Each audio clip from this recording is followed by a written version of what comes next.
Subscribe to our YouTube channel and press the bell icon to get the latest updates.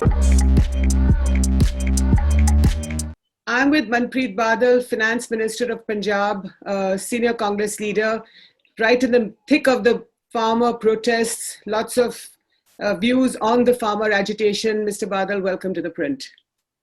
Well, thank you. Thank you very much, Jyoti, for having me on your program. And my greetings to all your listeners. A very cold and a chilly day in Punjab. Well, the farmers have been, for nearly 2 months on the outskirts of Delhi, braving these very chilly winds, these very chilly days. In fact, they've spent New Year, they've celebrated Lohri, Makar Sankranti, but they're still protesting, still agitating. The Supreme Court has come forward with a 4-member committee, but one of those members, Mr. Bhupinder Singh Badal, has walked out of that committee. What are your first comments on what's going on?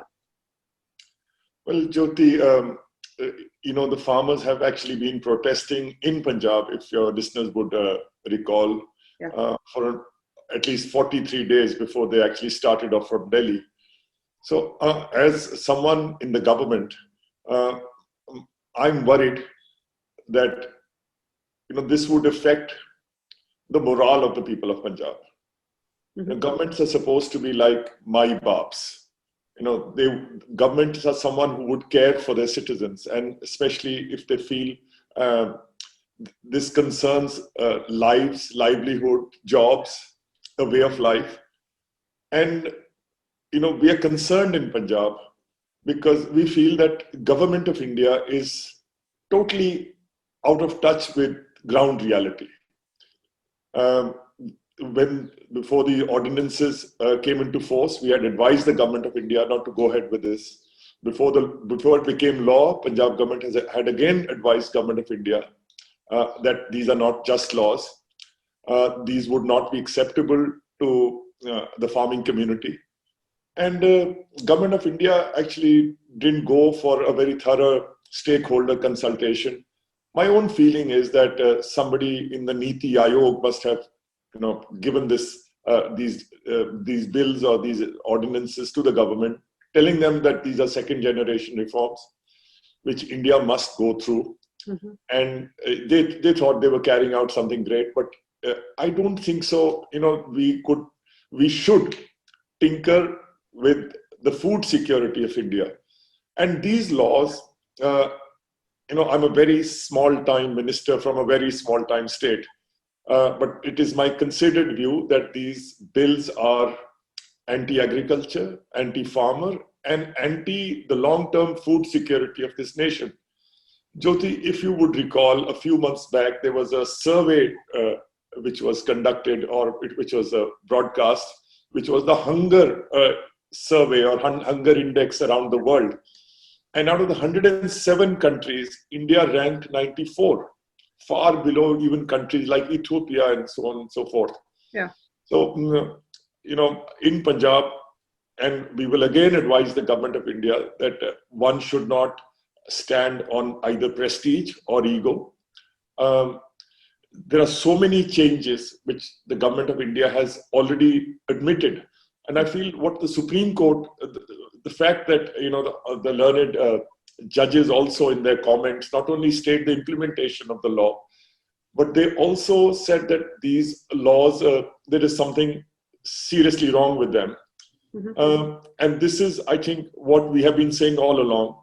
So there are so many changes which are required in this bill that it is difficult to set right this particular legislation. It would be actually easier to make a new bill. So, Mr. Badal, you've said several things. First of all, can I ask you, you said you spoke to the government of India, you or your colleagues, perhaps the Chief Minister, Captain Amrinder Singh, came to Delhi. It was well known that the Punjab Chief Minister met Home Minister Amit Shah. But what kind of consultations happened? Can you give us a flavor of that? No, it's not the personal consultations either at the Chief Minister's level, but these are consultations which took place when these ordinances were first ushered in. Can you tell us who met whom? No, it's the letters which were written from on behalf of government of Punjab to the government of India, and these documents are well known. I mean, CM wrote a 5-page letter to the Prime Minister saying that these ordinances will not aid. At that time he said it would not even stand the scrutiny of law. That was number one. Mm-hmm. But also that this would actually create a massive food shortage or food crisis in the country. And so whenever official communications have taken place from the side of government of Punjab, we have always advised the government of India not to go ahead with this. This is a very time-tested routine which was taking place in the last 70 years. If not 70, at least from the early 60s. We should not have tinkered with it. And in case government of India, because then they started talking about, too much production and too much wheat and rice being grown in India. And so we had also written to the government of India that if you would like some changes, and Punjab, why would Punjab oppose any change? As long as the changes are organic, and I mean, they should not be abrupt. How would it make a difference to the farmer of Punjab who has to put the seed on the ground, whether he's putting maize, whether he's putting millets, whether he's putting, green moong, or whether it's wheat or rice? As long as government of India consults us, tells us what is required in the country, I'm sure people of Punjab, and especially the farmers, they would be very happy to adapt to any conditions which are necessary for the food security of India. But you just can't come up one fine day and you come up these, I'm sure these bills or these the new laws must have been discussed threadbare in your programs, but if I can just just briefly, that in the trade areas which is outside the APMC, right, they say no trader registration is required. There is no role for the state. No transactions need to be recorded. No data has to be recorded. So if this is not done, then how will the price discovery take place? There will be no record of production. And without that record, how will government of India make how can they make an informed policy? I'm sure you have some shares in the stock exchange. Apparently they have to be recorded. Any transaction has to be recorded. How can it be that nothing needs to be recorded? And then, people don't even have to be in the regulation of the state. Anybody with a PAN card can come and become a dealer. And believe me, only a banana republic would allow that, the farmers would have no access to civil courts. But they've rolled that back. I think now they have said that they will have access to civil courts. Exactly. I'm saying that if they have agreed to so many changes, it is actually easier to make a new bill rather than make all these amendments. But tell me, Mr. Badal, you're saying that that these letters that were written, you yourself came to Delhi and met Mr. Hardeep Singh Puri. But the question, my question is, what is happening in Punjab? Explain to me the situation on the ground where people are leaving from the villages and coming to the protests. Tell me a little bit about that. Well, I think it's a people's movement. A movement which you would describe it as a people's movement? My 50 years of existence on earth, and the people feel that their lives, their livelihoods, and even a way of life is at stake. And trying to make these new contract laws where contracts could be enforced against the farmers, and farmers having no access to courts.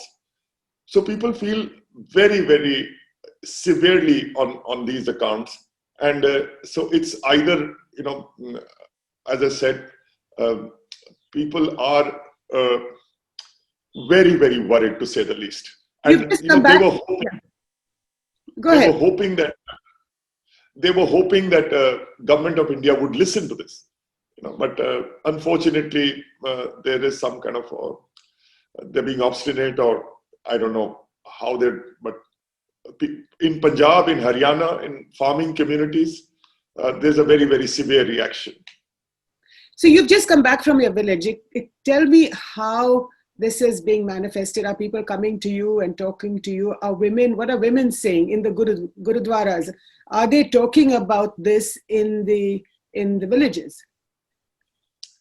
Yes, people are talking about this all over. In fact, people in every village of Punjab, people are volunteering to go and sit on those dharnas. People are collecting money to make sure that there's enough food and whatever is required to carry on with the dharna. And Jyoti, I have seen these clips on the social media, and where these kisans are camping, where you have young girls, local girls, who said that before the dharna, after sunset, we were scared to actually come out of our houses. But ever since these kisans have come from all over from India, we can actually roam around these streets even at midnight, and we feel very, very safe. You must, and the Supreme Court itself commented that this protest has been very democratic and very peaceful. Mm-hmm. And in fact, I went to the border and I was talking to some shopkeepers over there, and and they said, we're ruining that day when it finishes, because half of this, this border area, people will starve, because these kisans are feeding almost 50% of the population around them. So their conduct has been exemplary. But what is it doing to the Sikh psyche? I mean, the Sikhs are sort of famous for, the spirit of sacrifice or balidan, or so. What are they saying? I mean, how long is this protest going to continue? After all, there is now a Supreme Court has set up a committee, even though one gentleman has left the committee, but that committee is going to continue. Parliament is going to begin very soon, the budget session. What is it doing to the Sikhs of Punjab? And well, first of all, I would like to qualify that it's not a Sikh struggle. It's a Punjab struggle. Mm-hmm. It's a Haryana struggle. And Jyoti, Punjab has played a unique role in the history of the Indian subcontinent. Yeah. A role which is completely disproportionate to our size and population. As a student of history, you'll have to believe me that there is something in this land, and there is something to do with the waters of these 5 rivers. Whosoever drinks it, unko beinsafi pasand nahi hai. They cannot tolerate injustice. And this has been testified over the centuries by the Greeks, by the Huns, by the Turks, by the Afghans, by the British. Everyone has testified, it's the character of the people of Punjab. We consider it our privilege that, we have had the honor and the privilege to guard India's ancient civilization for thousands of years. And we have sent over the centuries our finest sons in the face of great danger to defend the honor of this nation. All Punjab has ever asked for in return is enough land to bury those sons who could not come back. It's a land of soldiers. It's a land of sacrifice. And, I don't know, I don't want to sound that way, but people of Punjab are willing to carry on for as long as it's required. So if government of India feels that, eventually, this will pass out, I'm afraid until they repeal the laws, this is not going to happen. And I'm as concerned as any citizen of India that why should this be? Why can't, if the farmers themselves don't want the law, why can't they be taken back, get into discussions? As I said, governments are like my baap. And just say my baap is worried about their children. Government should be worried about the people of this country. But what about your government, Mr. Badal? You are in power. The Congress party is in power in Punjab. Why don't you initiate a dialogue with the farmers? After all, like you said, for 43 days they were agitating and protesting in Punjab before they moved to Delhi. Well, this is exactly what we did. We negotiated. We actually spoke to farm union leaders, and in the Punjab Assembly, because these are central laws. We can't intervene. We don't have the locus standi to intervene. No, but agriculture is a state subject, right? But it's a state subject, and as a state government, we did actually pass laws which would nullify the effect of the central laws. Obviously, the state laws, the amendments we brought in were different because no state law can challenge the central law. Right. But the governor of Punjab is holding on to these. The state, the laws which were passed. Mm-hmm. So whatever Punjab government could do to ensure something which was equitable for the farmers, we've done. But eventually, Government of India has to take a call. And, again, I would appeal to whosoever's in charge of this, that I think there is a proverb in Punjabi. I'm sure your listeners would not even understand that. But the proverb goes something like कि दोस्ती में, दुश्मनी में और आशिकी में इंसान का दिल तो बड़ा होना चाहिए. Government should not have a small heart. Why don't you say it in Punjabi? Well, I can, because nobody would understand that. That's why I tried to say it. No, why don't you say it? I'm sure some people would understand. Yeah, in Punjabi, it also sounds the same. It says कि दोस्ती दुश्मनी ते आशिकी इंसान दा दिल तां वड्डा ही होना चाहिए, दिल छोटा नहीं होना चाहिए. पंजाब हिंदुस्तान दी सरकार ने छोटे दिल दा मुजाहरा कीता है. But why do you think that this chota dil that you're accusing the central government of, what is it that the Prime Minister should do, or the Home Minister, or the Farm Minister, the Agriculture Minister, Mr. Tomar, they've had 8 rounds of talks with the farmers. What else can they do? I think those 8 rounds is just my own feeling. Is just for the sake of talks, not trying to resolve that. That is one. And the second thing is that as a government, and I'm saying it with a lot of responsibility, the feeling we have in the government of Punjab is that Government of India will collectively now punish Punjab for this agitation. They will victimize us. They are being vindictive. They have withheld 1,200 crores of our rural development fee, which Government of Punjab charges the FCI on the purchase of food grains. And for some excuse or the other, they are withholding this. Now this money which comes to the state, what is it used for? Who has the first lien on this money? Mm-hmm. It's the poorest people of Punjab, in terms of social security, pensions, and so on and so forth. Mm-hmm. They're withholding into that. In the last, at least in the BJP government, we have not got any big central government investments. There was a food park. Food parks were supposed to come up in some states of India. The United Arab Emirates was investing. Punjab was deliberately bumped off. And Jyoti, if I can give you a brief history of Punjab. But tell me, before you say that, why do you think Punjab was deliberately bumped up? Because they're being vindictive. But how do you say that? If you think of agriculture and food processing, even somebody who doesn't know Punjab, which would be the first state to come to your mind? Is it Gujarat? Is it Madhya Pradesh? It's Punjab. If the UAE park, from Amritsar to Dubai, it's only 1.5 hours. We are the shortest. Amritsar is the shortest airport from Punjab to the Arab world. Why would Punjab not get it? So are you saying Government of India is deliberately not giving the UAE park to Punjab? State, Jyoti, a brief history of Punjab. India was not partitioned. Punjab was partitioned. Every other family living in Punjab, Haryana, and Delhi, every other family has come from Pakistan. Look at the sacrifices which were made. military honors for gallantry. Today's Army Day. That's why. Paramveer Chakra, Mahavir Chakra, Shaurya Chakra, Ashok Chakras. Punjab is, look at our population. It's actually just 2.5 crores. And we are the number one state. And the next state of India is Uttarakhand, is not even 50% of Punjab. We were the ones who bore the brunt of terrorism.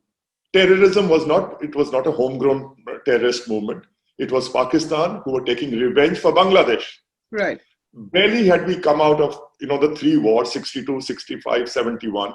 Barely we were saddled with terrorism.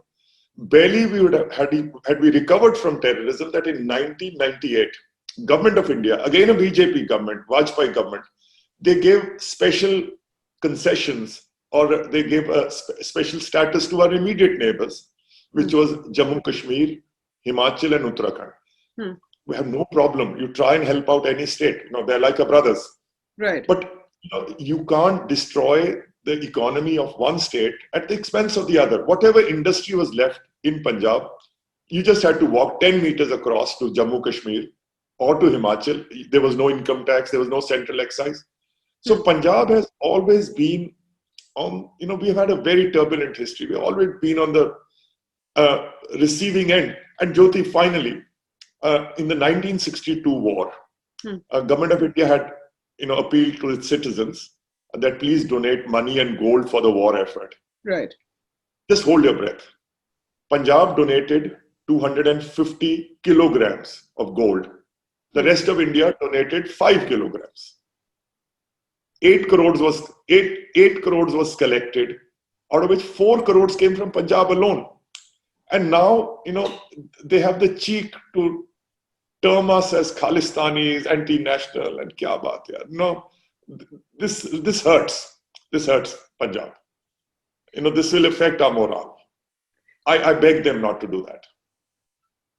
I'm going to check on these figures about the gold and the money, but that's not the point. I just want to bring you back to the UAE part. As the finance minister, and I'm saying it with all the responsibility, 24% of all government employees in 1962, they resigned from government jobs to take up positions in the army to fight China. And you can check that. The retirement age in Punjab used to be 55 years. Pratap Singh Kairo, chief minister, legendary man. Then he had to raise because there was no one left to serve the civil government. So he had to raise the retirement age from 55 to 58. So we will never shirk from, defending this nation on what is good for India. But at the same time, and we are not even saying that, we want to carry on with production of wheat or rice or whatever. As long as the changes are made, which are organic, we will be very happy to switch to whatever system of agriculture is required. So you're open to these changes? No, we are open to changes in agriculture as long as they are organic. Give us 5-10 years. Yeah. Give us an alternative. Yes. We'll be happy to grow fruits and veggies. We'll be happy to produce milk. We will be happy. While India sits, even though India sits on mountains of food grains, an average Indian is malnourished. He has no access to milk. He has no access to fruits and vegetables. Punjab will be happy to do so, as long as some hand-holding is done by Government of India in terms of cold storage, in terms of how to handle and process these fruits and vegetables. We'll be very happy to do that. So these offers of dialogue and conversation with the Government of India, have they been completely refused? What do they say to you when you offer dialogue? No, it's as I said, this is Punjab government is not in dialogue with Government of India, because this dialogue is actually taking place between the Kisan unions of India, not just Punjab. Punjab is one part of it. Sure, Punjab farmers, Jyoti, in Punjab are very aware of their rights. We had another great legendary minister called Chaudhry Chotu Ram. Haryana and Punjab are actually sons of the same mother. We are the elder brother, they are the younger brothers. But there's a lot of respect between Haryana and Punjab. And look at the way people of Haryana had conducted themselves. I have personally known families who have actually taken the food away from their children and milk away from their children to offer it to at the place where the satyagraha is going on. Haryana is really, the people of Haryana have shown the love and affection for Punjab. They have actually bought us. We're not grateful to them. उन्होंने तो हमें खरीद लिया. You're calling it a satyagraha, the farmers' protest. Well, it's a satyagraha. It's a democratic right, and it's been one of the most peaceful agitations.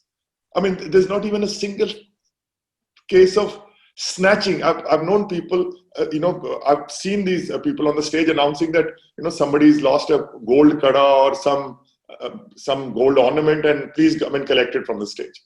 I have known friends who had gone to distribute blankets to the people who were there at the satyagraha site, and people have refused to accept blankets. They said, we already have them. But let me come back. Yeah, Mr. Badal, let me ask you a couple of questions. The Congress party is in opposition to the BJP, which rules the center. But in Haryana, it is the BJP and Dushyant Chautala's Jan Nayak party, which is in coalition.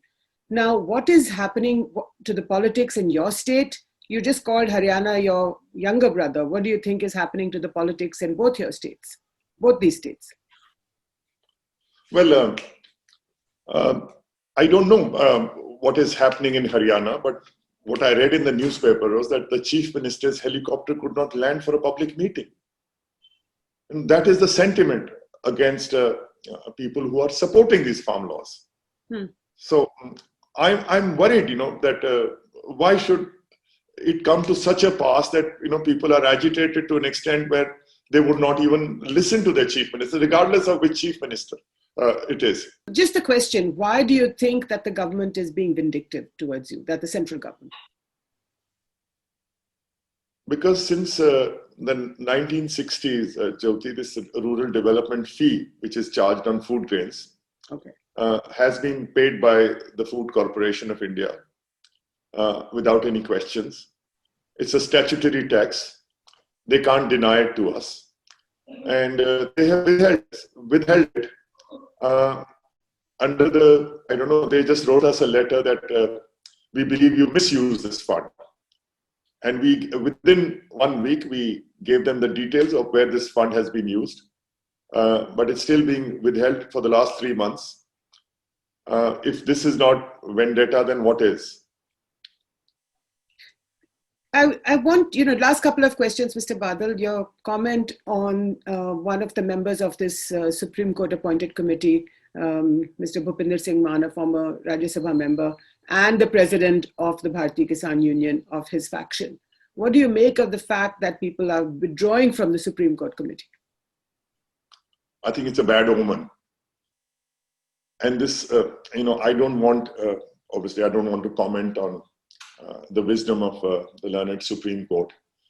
But we in Punjab feel that the entire committee is loaded with people who have actually supported the government and government laws, be it Mr. Maan or be it Mr. Gulati and the rest of the people. So I think it would have been better if 2 representatives from the unions had been on this committee, 2 from the government, and 1 from the Supreme Court. That could have been but we don't even, what the Kisans are actually arguing is that we don't even want to talk about the court and the court processes. It's simply a legislative function. It's an executive order, and this has to be taken back. And we don't want even to go to the Supreme Court, because Supreme Court can only, the jurisdiction of the Supreme Court is on the validity of the laws, right? Not the kind of laws which have been passed. So last question to you, how do you think this is going to play itself out? It seems that both positions, the government's position as well as the farmers, are very, very rigid today. How do you think? Well, I think it's a very popular movement. Delhi Darbar versus Takht Punjab. And believe me, in history, whether it was the three battles of Panipat or any other movement, Delhi has always lost. I'm sure Delhi will lose in this battle as well. Mr. Manpreet Badal, thank you so much for speaking to The Print. Thank you for your time. Thank you very much for having me.